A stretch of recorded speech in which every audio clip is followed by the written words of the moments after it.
Welcome to Event Horizon. I am your host, Mark Anthony Peterson.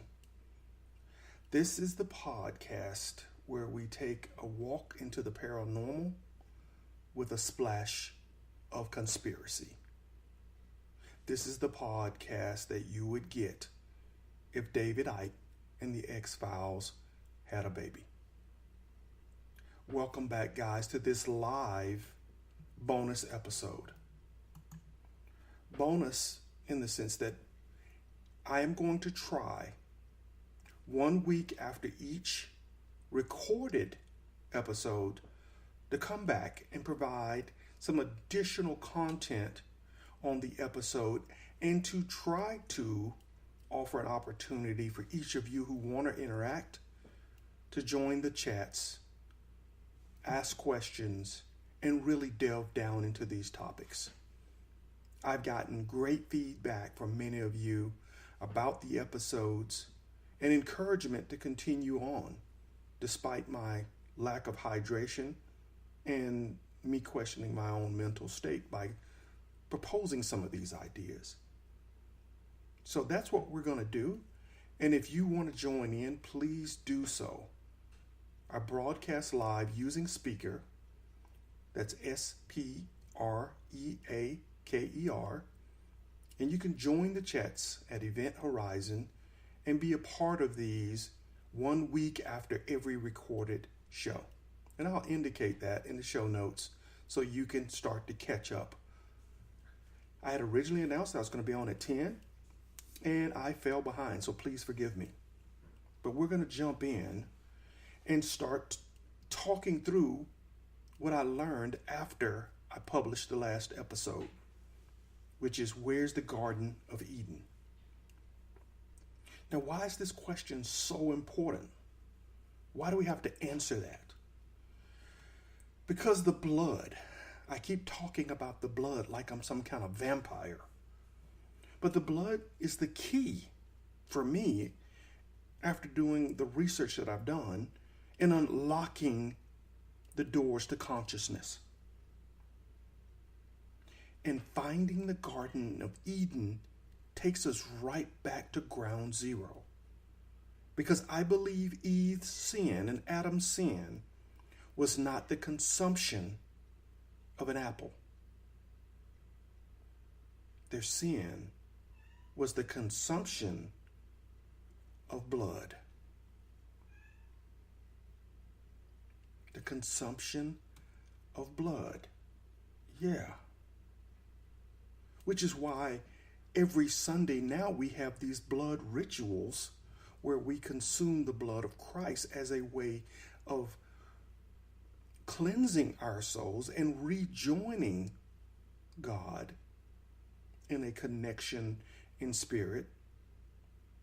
We had to do that to undo the sin that occurred when they performed the first false sacrament,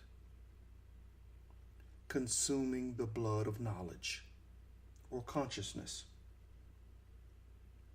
It also makes you wonder about vampires, right? It makes you wonder why they're cast as these evil creatures that have to survive on blood. But that's what I argue in episode 20.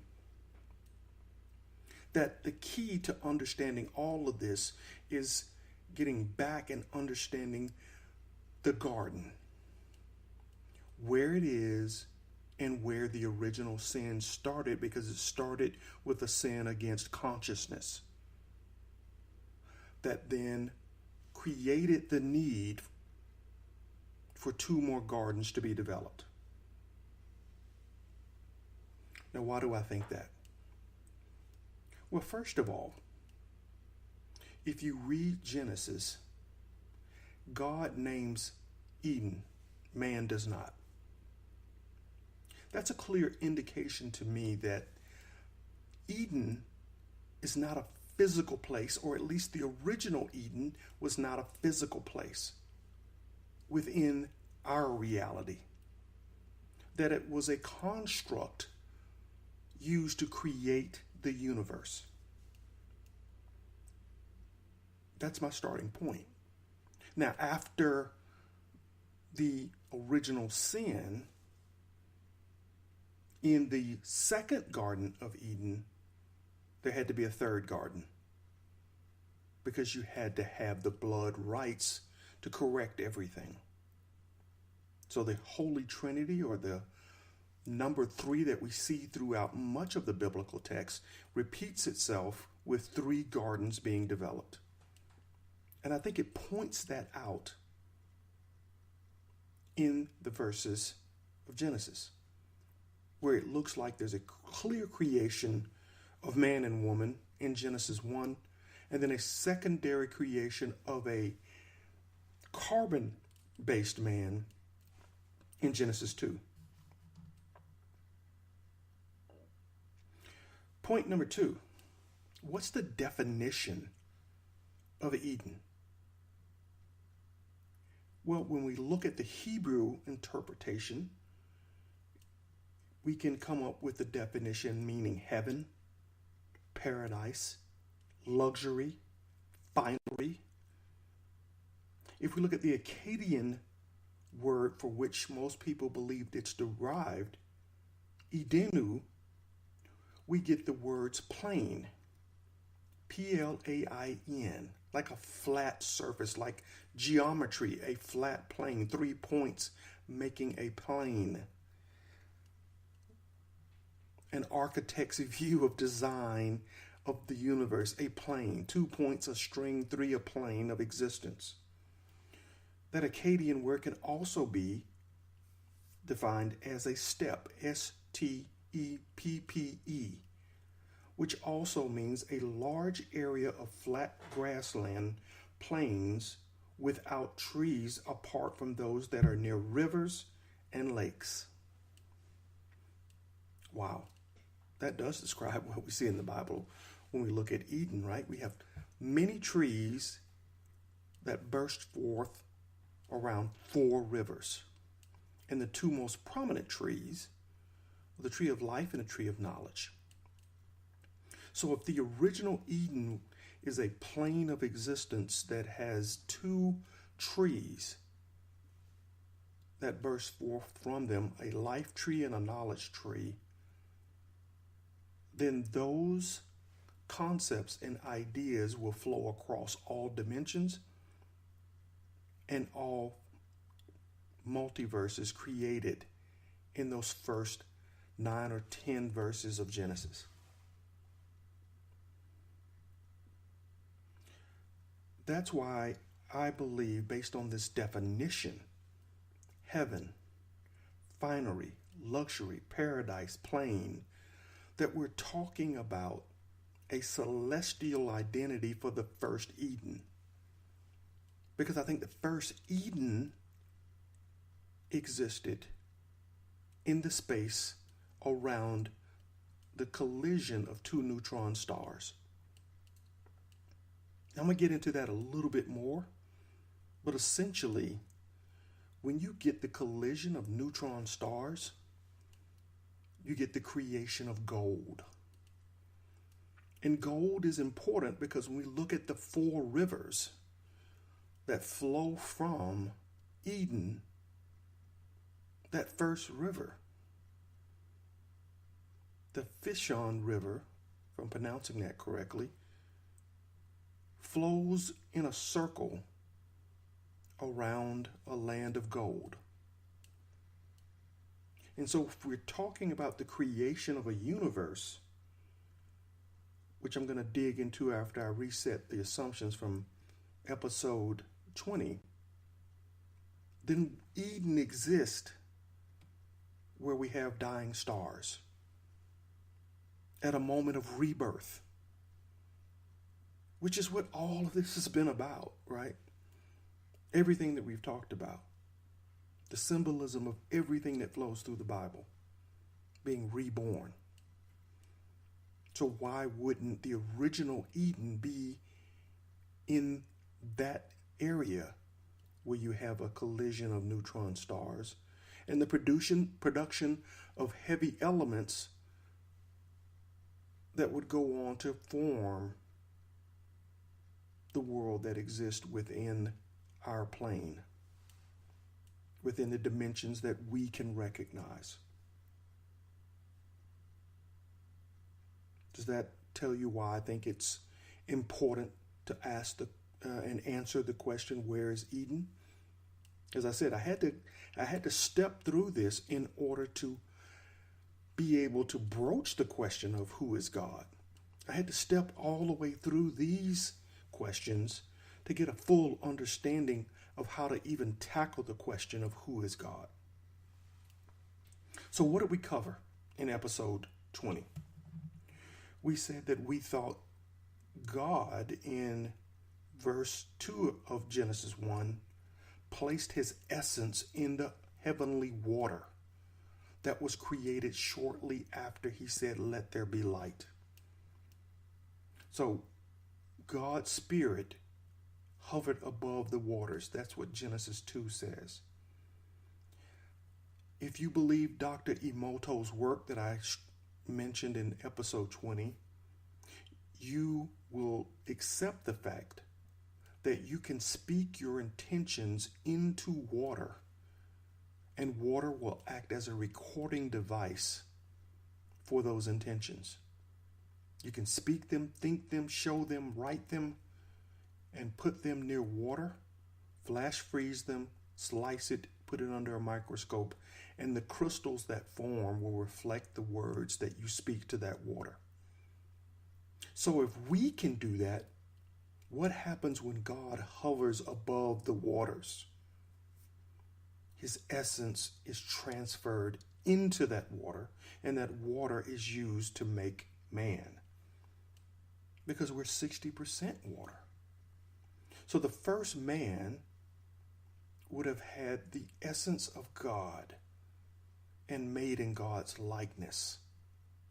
That's in Genesis 1. So man and woman made in God's likeness meant being of light that was there after the first Eden was created and had full view of all dimensions and every potential universe in the multiverse. So Eden was that construct, was that area like you have in the Matrix where you can bring things into a reality. And part of that construct was the tree of life and the tree of knowledge. When you move into Genesis 2 is when we start to see man evolve or change or be recreated into a carbon-based being with limited ability to move across the dimensions and the multiverse that God had created in the early verses of Genesis 1. Because man, in that second iteration, did not carry the likeness of God. Go back and look at that. In Genesis 1, man had the likeness of God. In Genesis 2, when they said, we're going to take the earth, the clay, and make man, they did not have that additional descriptor of saying we're going to make them in our likeness. So there was something missing there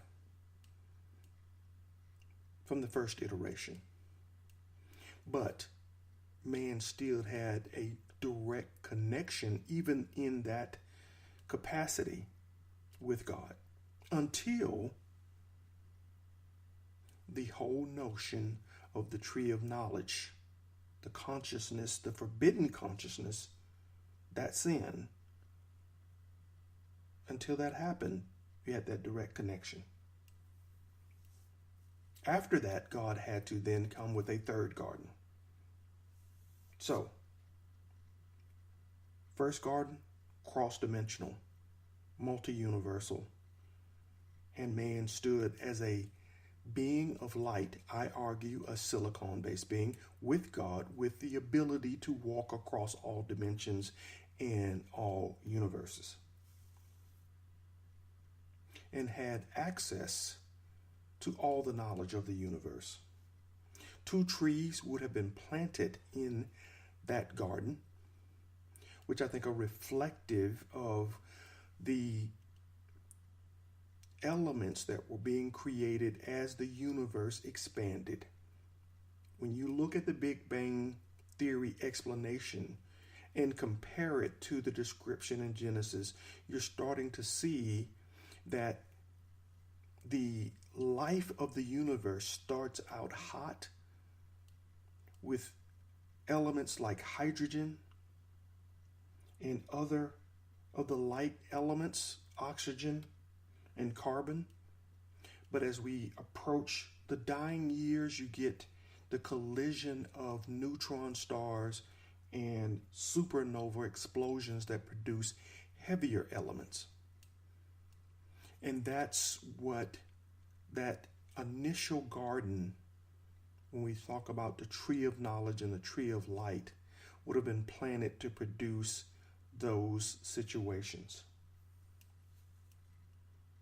Man was given dominion over that second physical garden, and I think that makes sense because that garden had with it 4 rivers. And those 4 rivers, in my opinion, reflect the 4 dimensions that man in physical form was placed in and given dominion over. Outside of that, man's dominion was not allowed. So man was able to name everything within those 4 dimensions, within this plane of existence. And Eve was told not to eat from the tree of knowledge. And this is where we really tried to bring the points home in episode 20 to say that the tree of knowledge was symbolized by a tree of vines. And that's argued by Peter Edwards. Please go back and look at his work because he makes a very compelling case that that tree is symbolized by a grapevine. And for me, it jumped right off the page as soon as I read it. Grapes make wine. Wine is the symbol for blood. And when you pull out all the other verses where Jesus refers to himself as the true vine and the true blood, then you realize that that is speaking to the cross-contamination of consciousness. Right? Episode 12, I talk about the difference between the swarm intelligence and the ancient artificial intelligence.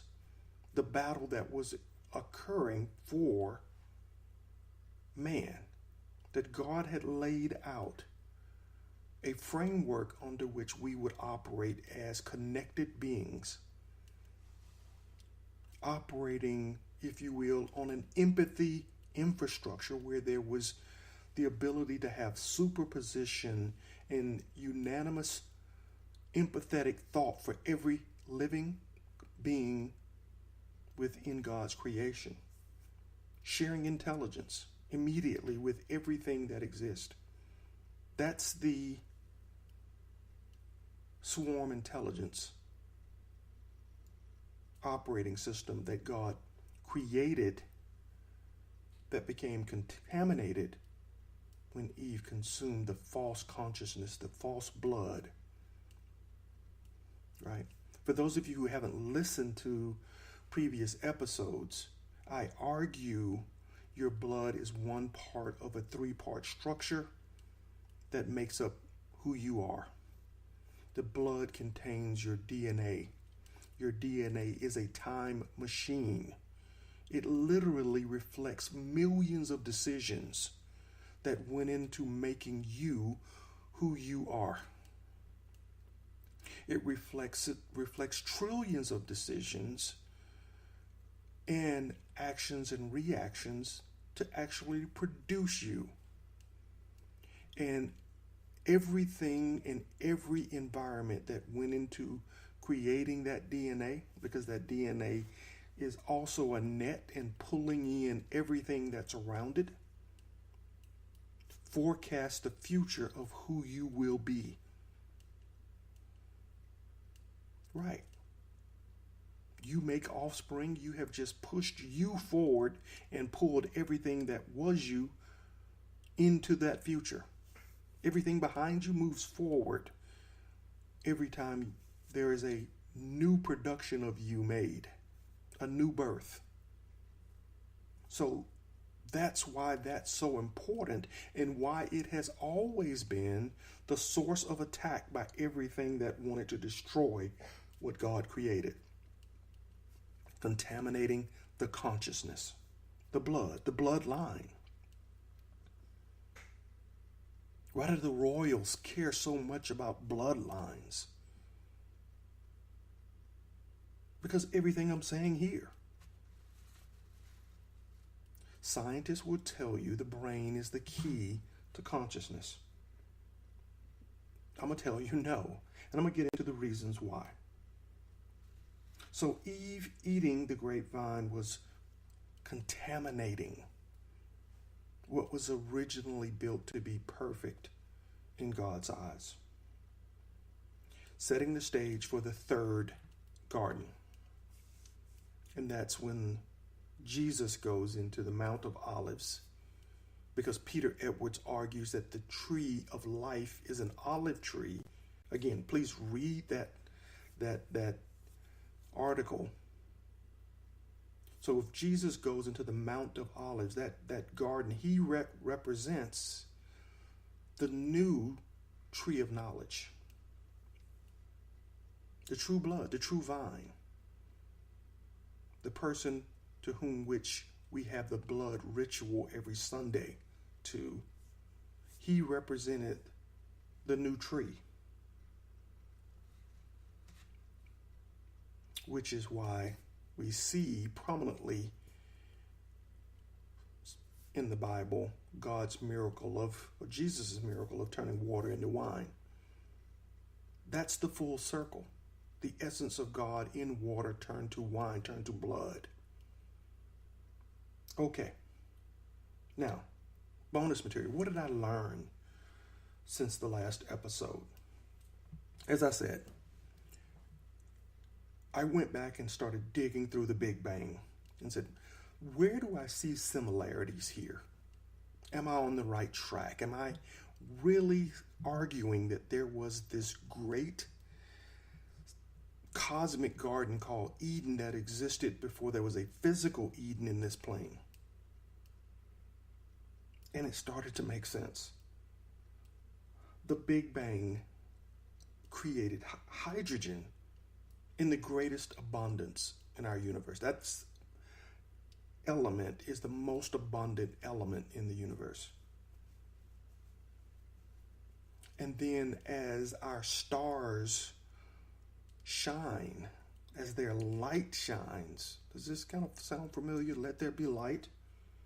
That light fuses the hydrogen into heavier elements like carbon and oxygen. And all of you remember from your 9th grade chemistry classes what water is. H2O. 2 hydrogen, 1 oxygen gives you celestial water. And the Spirit of God then can fuse his essence into and start the life creating process. Because that's what you need. Hydrogen, oxygen, carbon, basic elements of life. As we know it, right? As we know it. Now I argue when you get down past those top 3, you get to silica, which is now getting me to the creation of first man. But then as I mentioned earlier, as we start to move the full cycle and stars start to burn out, we get those heavier elements, aluminum, iron. But in those special occasions where neutron stars collide, we get gold. Or at least that's what scientists have been able to confirm. So when I look at that explanation of the Big Bang, I'm starting to see a very strong comparison, particularly when you take the Hebrew words for some of what is captured in the King James Bible and strip away the misinterpretation. For example, Adam. Adam means man in Hebrew.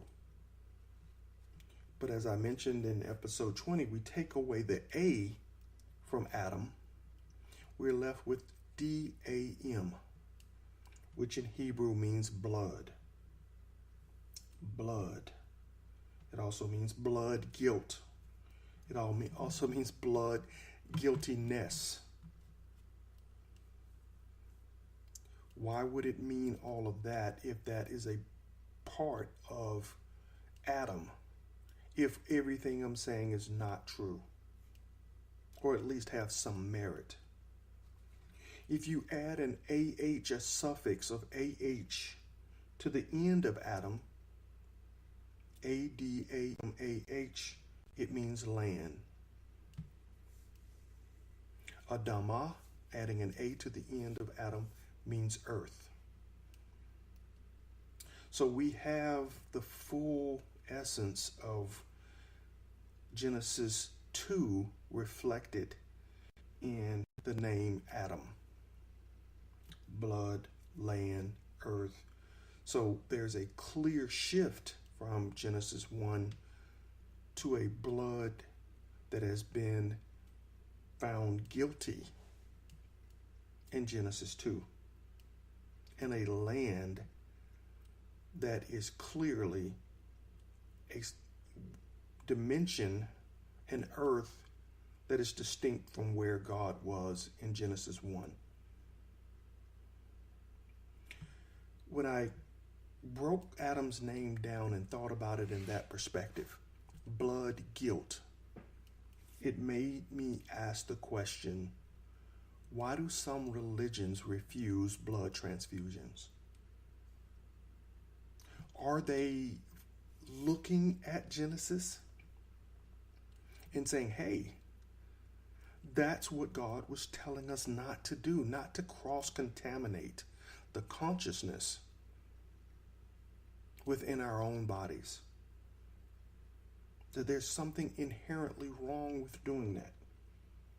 The Jehovah's Witness, for example, they reject blood transfusions. And so I went deeper into trying to understand why.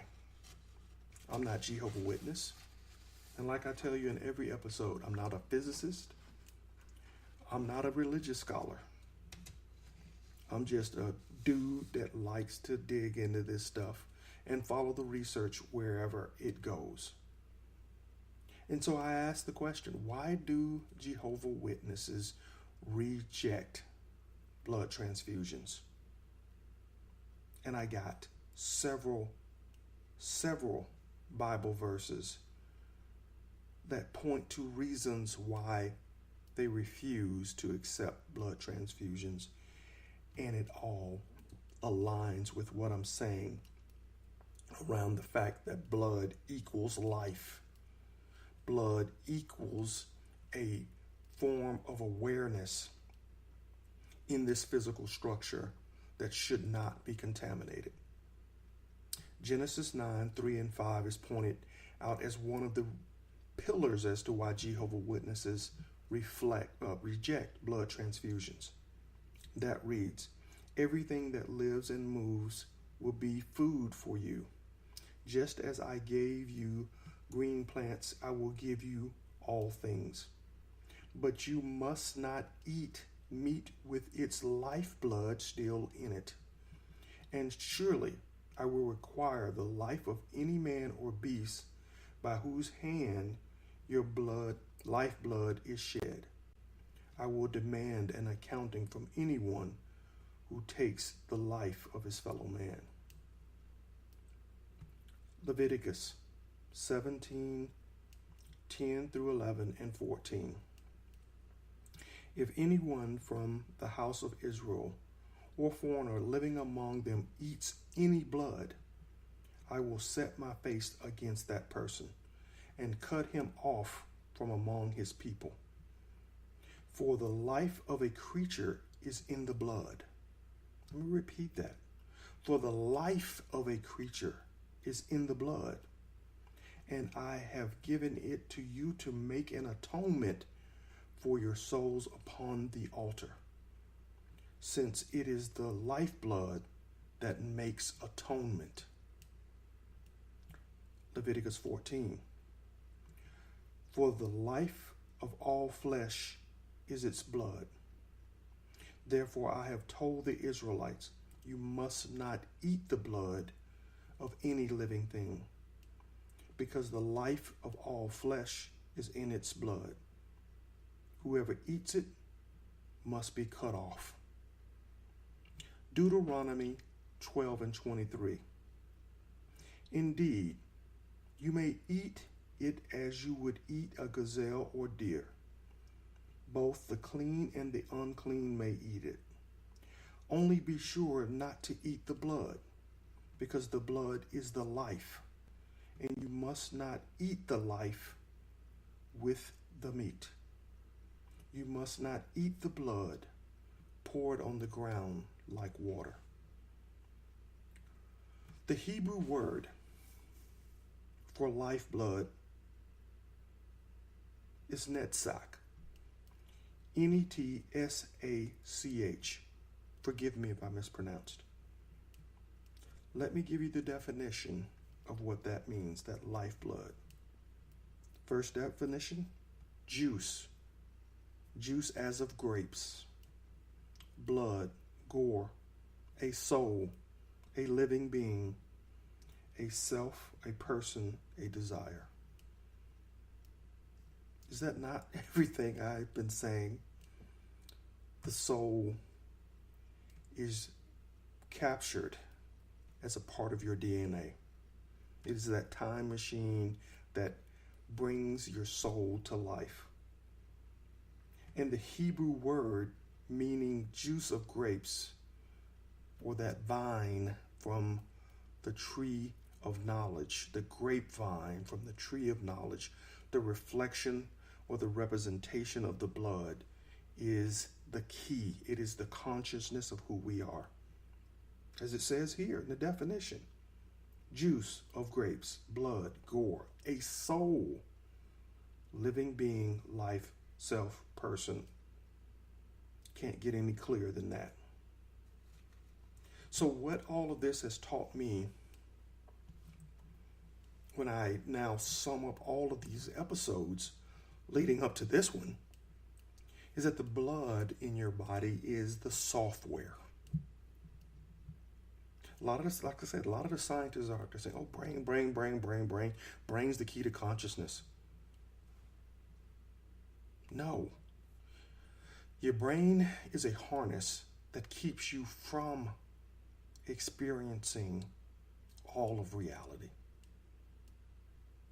Right? It's a browser with a cap on it that keeps you from being able to digest all of the inputs that exist on all of the planes that were created by God in Genesis 1. So the brain is just a mixture of hardware and basic software, right? You remember those old computers, those old IBM computers that came preloaded with some basic software on it, some basic calculating stuff that you could do, but then you'd have to take that big floppy disk and insert it into those old IBM computers? The computer, those old IBM computers that were as big as a dining room table, that's your brain. And you know, and I know, for those of you who are my age, you're not going to get anything out of that computer, that old IBM 386 computer, that you didn't put in.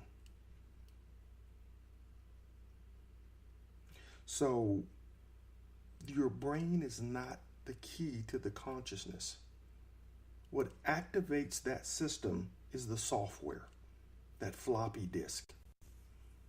And that floppy disk is your blood. And it is the key to activating all of the elements in that time machine we call the DNA. But it doesn't become locked down until the other two pieces, the spirit and the slice of God, is combined. That spirit, that spark that we talked about, and your soul and the consciousness of God, the three pieces becoming a whole entity that has a celestial identity.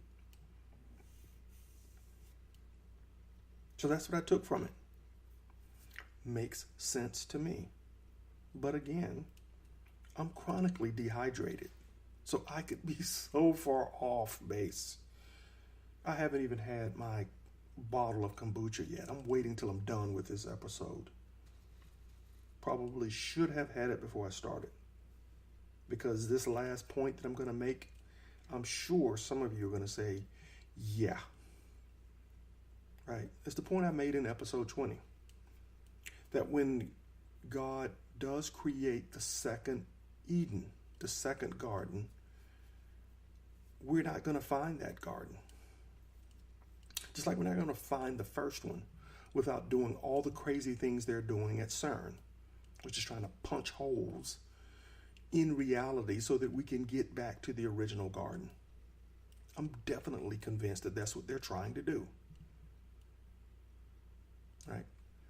The more these guys collide atoms together to recreate what I just described in the Big Bang, to recreate what you now can read in Genesis with a different lens, they're looking for God. They're looking for the two trees.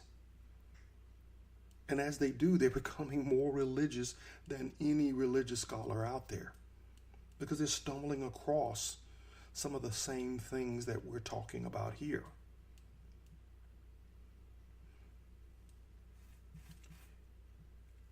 Don't be surprised in the next year if you hear that these guys are performing blood sacrifices at places like CERN.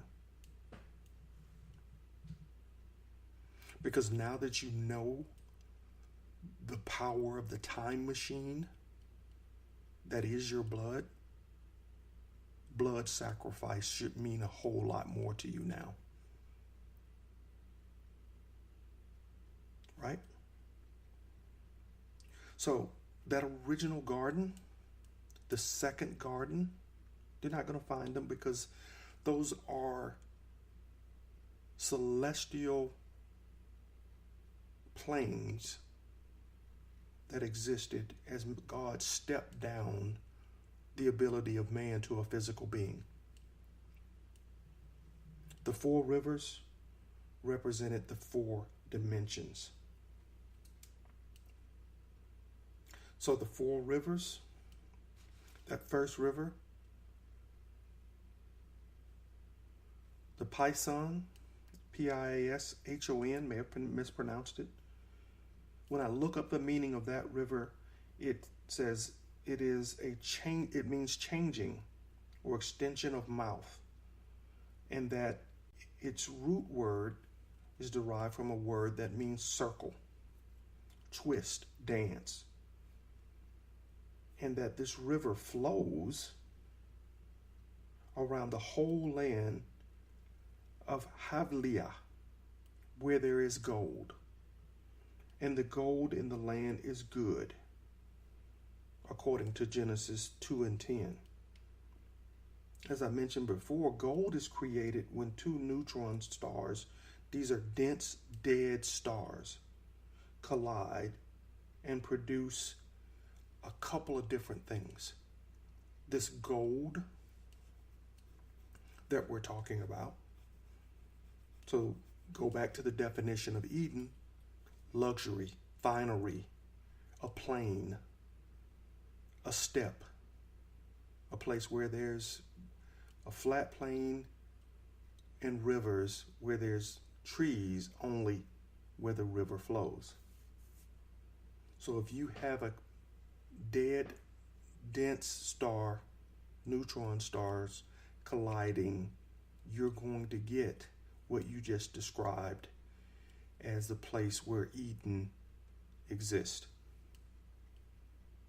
But you're also going to get gravitational waves that are produced from that collision, that produce disturbances in space-time.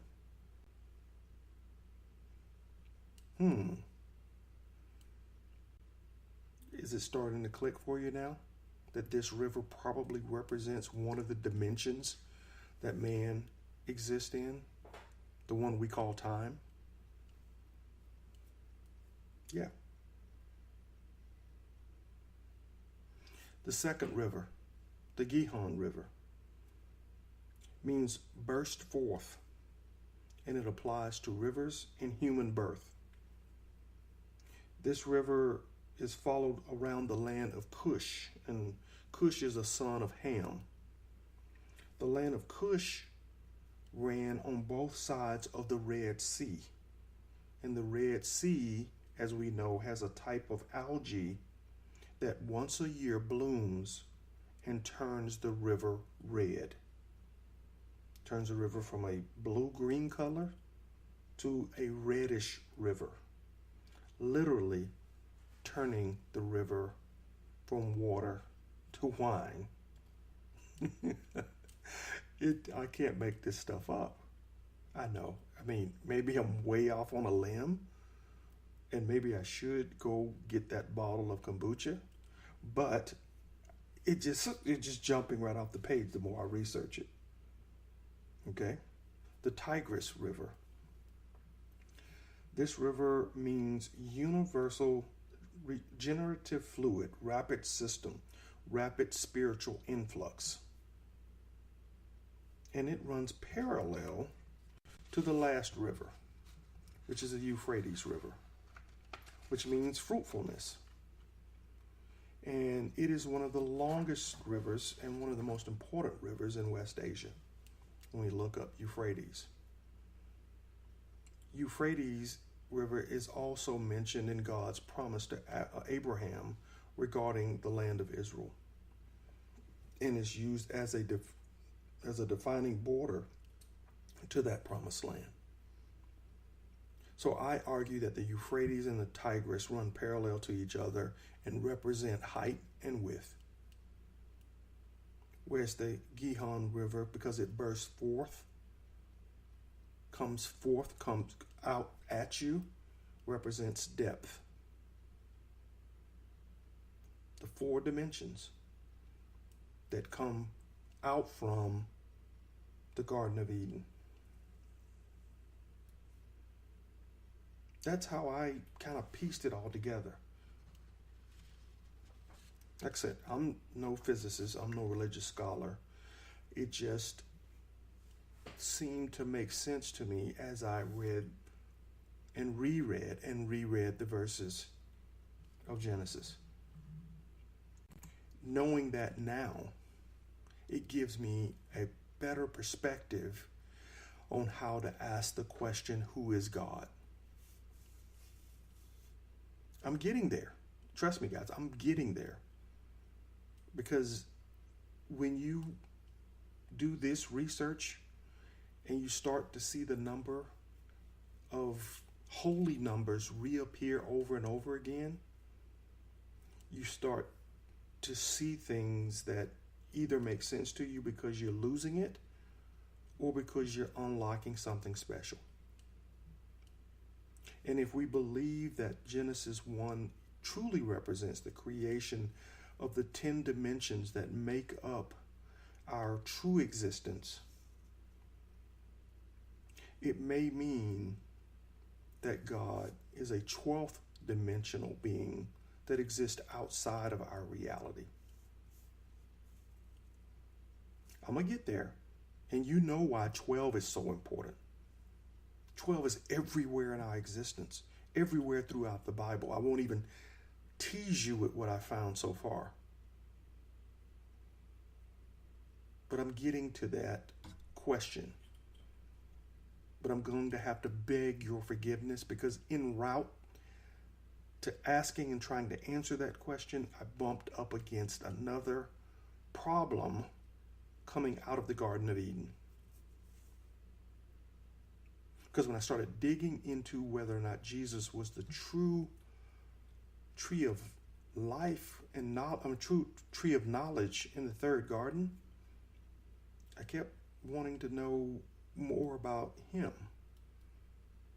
as the Son of God, as God's representation on earth. I needed to understand more there before I could ask the question, who is God? So you know where I'm going. Episode 22 has to be, who is Mary? And guys, trust me, you're going to have to make a promise that you keep episode 22 to yourself, because it is going to be crazy. How crazy? Well, I'll give you a hint, and then we'll wrap this episode up. I came across an article of about an aquarium that had several female pythons that had lived in the aquarium for most of their lives and had never been exposed to a male in their entire existence in the aquarium. And guess what they did last month? Gave birth to several new snakes, new pythons. 4, I think, in total. 2 survived. And they are identical, almost clones of the mother snake.